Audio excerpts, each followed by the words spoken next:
Hey guys, what's going on? So today I've got the DJI Digital HD FPV system, and I kind of just want to sit down and talk to you guys in this review slash vlog style format and give you my general experiences with the goggles so far. I wanted to talk a little bit about the future of FPV, some downsides of the goggles. This is not just me and all DJI love video, even though I do really like these. They definitely have had some downsides. And so I'm hoping to give you guys just a general overview of where I am with these goggles and FPV at the moment. I want to start off with the good. This has been an incredible upgrade for me. I cannot remember the last time that I had this big of an upgrade in the FPV hobby for me. I mean, the detail, the signal clarity is just unreal. It's just unreal. When I put the goggles on and flew for the first time, I just couldn't believe it. And I'm trying not to exaggerate here. I'm really trying not to. But if I'm being honest, that's it. That's just how I felt. I did my first flight and I was so stoked. I was just like, wow, this is amazing. Everything went fine without a hitch. The detail is just awesome. And what I mean by that is you can see the ghost branches. You can see objects in the distance. The 50 megabits of video quality from the air unit is just incredible. And it's not just the image clarity that you get, it's also the signal strength. The signal strength is second to none. I mean, I'm able to fly with these in areas where I would get breakup on analog, and I don't get any with the DJI Digital system. So it's a combination of a really great visual image combined with an incredible signal quality that analog currently just cannot match. It's just unmatched. Between the ability to see so much more on video along with that detail and signal strength, I feel like it's raised my confidence to push myself to do more, and I'm really happy about that, especially as an FPV pilot. You know, the more confidence that you have in your gear, in your equipment, it's going to push you to try to do more, to take that risk, to try to pull that move off. And I feel like this is an essential part for me moving forward. Another thing I really love about the system is I don't have to risk carrying my Osmo Action or GoPro to upload decent footage to YouTube or Facebook. You know, the video out of the air unit is just decent enough to throw on social media without any editing. Or I can edit it if I want, but I mean, the camera's good. One of the things that I feel doesn't get enough attention about the system is the built-in menu is extremely intuitive in these things. I mean, you can change your PID settings, you can change all sorts of stuff.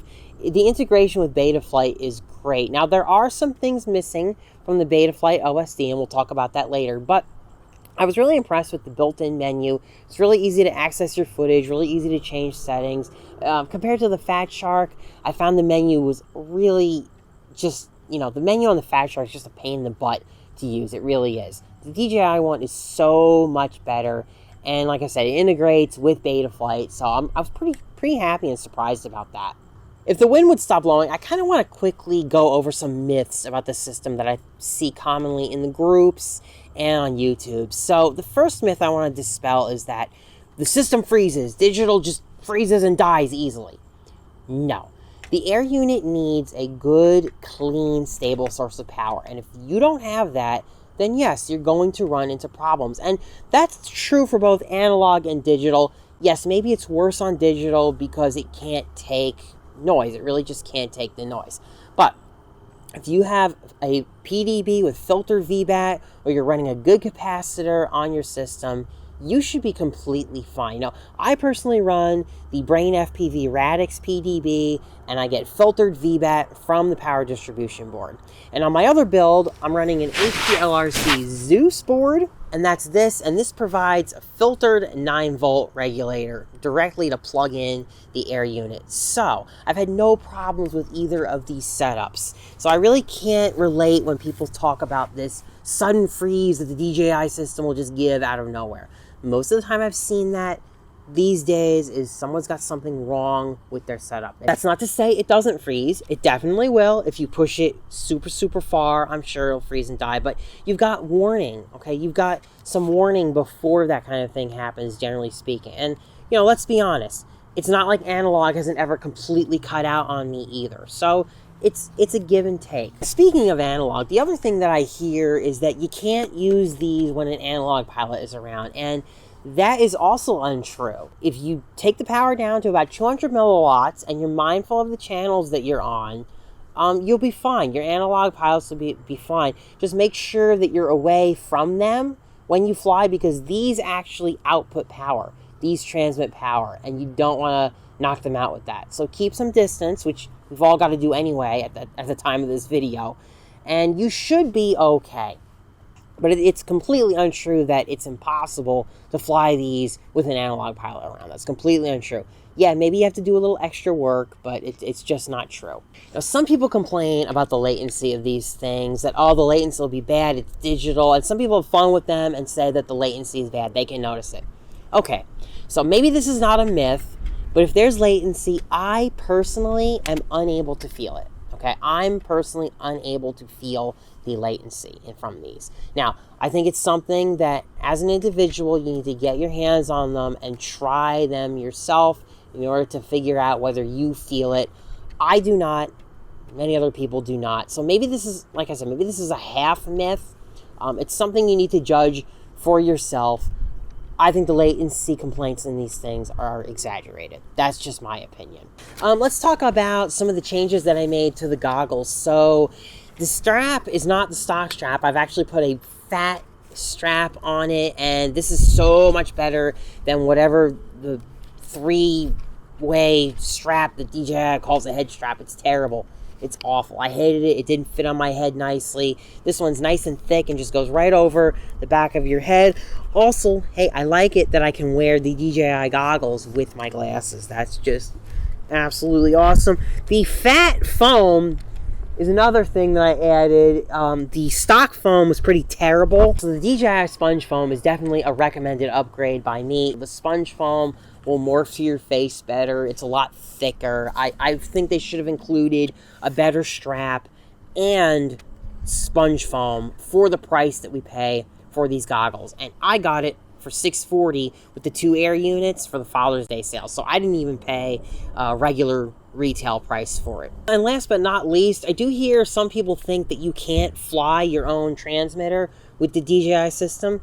That's completely untrue. DJI does make a transmitter that you can fly with, but I prefer to use Crossfire. This is my TBS Tango 2 for long-range flying, and that's what I use with my DJI system. And don't they look awesome together? So now that I have the DJI FPV, am I, quitting analog forever? Am I going to throw my fat sharks in the garbage? No. It's $179 for the air unit and the camera, which is much more expensive than analog, obviously. Now, for someone who doesn't build that often like me, who only maybe runs a couple of 5-inch rigs as their main flyers, I typically only fly a few quads, so that's fine. That works for me. But it would cost me a fortune to upgrade everything to digital. And the fact is, I can't.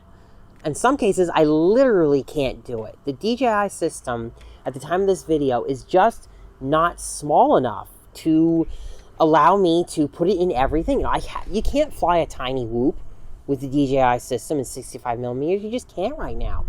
So, yeah, that would just take away a part of the hobby that I still love. Now, also, it's impossible to get video out from these digital goggles without the really expensive smart controller. And one of the things I've recently liked to do is live stream with friends on YouTube using an analog video receiver. I can't do that with digital. You need to use analog. So I'm really hoping, and DJI, if you're listening, if you somehow watch this, please make an inexpensive way to get video out of these goggles. Please, people would love it. People would love it. They want to be able to show people what they're doing and show their flights, live stream their TV, and they don't want to spend the $800 for the smart controller to be able to do that. So please give us easy HDMI out. Now, overall, guys, I really enjoy the DJI HD system, and I hope everyone here watching does get the ability to try them at least once. You know, going forward, I think the system can only continue to get smaller and better, as is typically the progression of, you know, everything in technology these days. You know, smaller goggles and air unit setups are likely in the future, as long as DJI continues to feel the research and development is worth it. For now, I'm going to be flying DJI, flying my good old reliable Fat Shark Dominators, and that's me. That's where I am in FPV. I'm doing a lot more digital, still flying analog. So that's it, guys. I hope you enjoyed the little DJI HD FPV chat. I hope you found it informative, as well as objective. If you liked the video, please leave me a thumbs up. If you got any questions about DJI FPV, let me know down in the comments below. I would love to talk to you about it. If you've got the system, I'd love to hear from you. Oh, I love it. I can wear my glasses. So awesome. All right, that's it. I'm going to go do some flying. You guys take care.